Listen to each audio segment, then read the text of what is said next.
Let's take you to KwaZulu-Natal now, and that is where there is no longer, or that province is no longer hosting the 29th edition of the South African Music Awards. The Department of Economic Development there saying that extensive consultations have led to a decision to prioritise the 20 million rand earmarked for this year's awards ceremony to other government programs. Let's get an update now, and Ntando is watching that space for us. Ntando, good morning to you. This is one story that you have been watching very closely.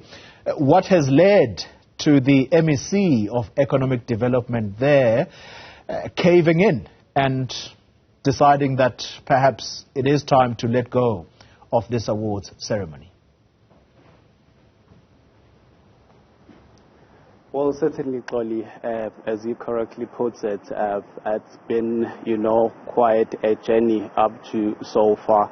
What I can tell you is that there's been a lot of noises surrounding the province hosting this year's edition of this glamorous music awards ceremony, with opposition parties weighing in, throwing punches to the Department of Economic Development, Tourism and Environmental Affairs.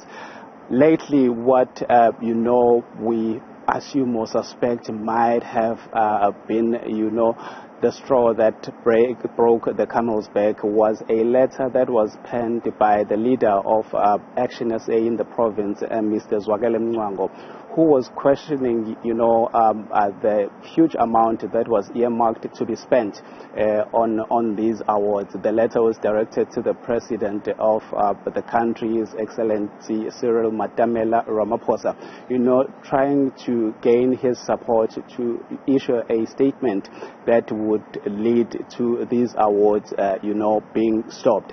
But earlier on today, we witnessed a media briefing where the principal of Mr. Siboniso Duma, who's also the chairperson of the ANC in KwaZulu-Natal, coming out strongly and saying, based on extensive consultations that they have had with government, the provincial treasury, they decided that the funds that had been allocated and earmarked for these awards be apportioned to other government projects, such as this Tesha Wire, which is aimed at providing, employment for a majority of young people in the province who are unemployed.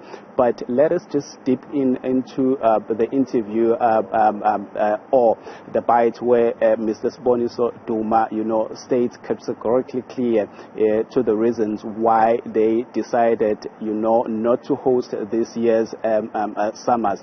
I must add that it was a multi-term agreement. A level service agreement had already been signed with RISA, which is the recording industry of South Africa, for the province to host this these awards. But let us take a listen to what the MEC said.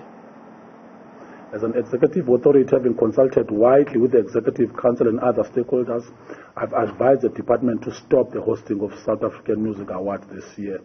Senior management has been mandated to engage with the recording industries of South Africa and report back to me as an executive authority.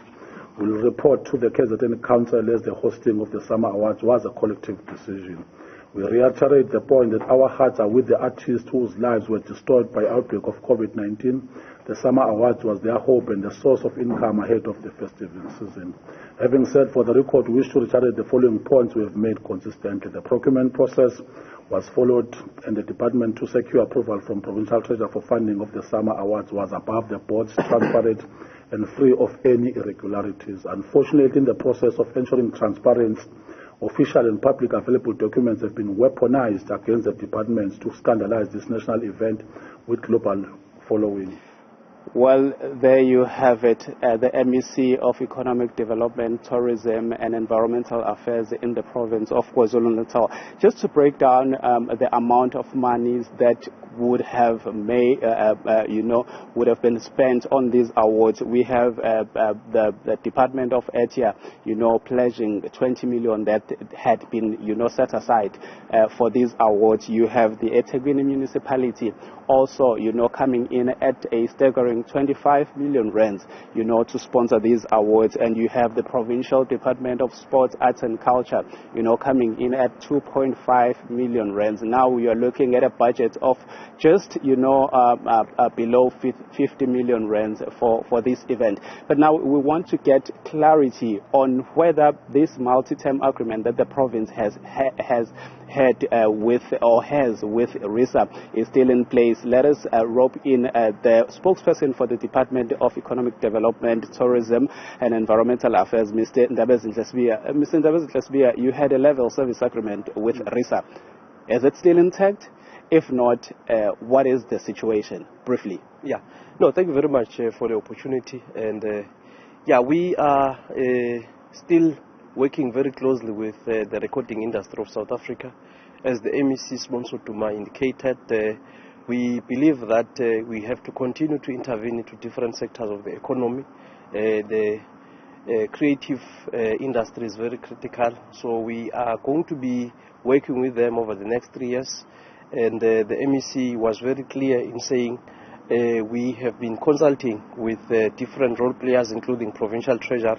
That is why we are able to make, solid and clear decisions. Our decisions are based on ongoing interactions with key stakeholders. And everything that we do, it is always in the interest of the people of KwaZulu-Natal. This time around, the MEC pointed out that, we'll be focusing on, service delivery issues. We'll be focusing on job creation.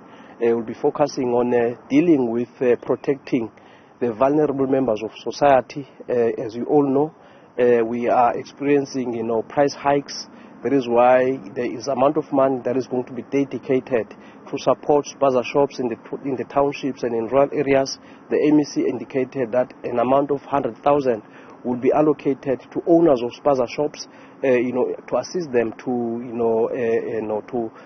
deal with their businesses, as well as 20,000 to assist them to buy stock. Thank you very much, Mr. Spear. Thank you very much. Well, there you have it, Xoli.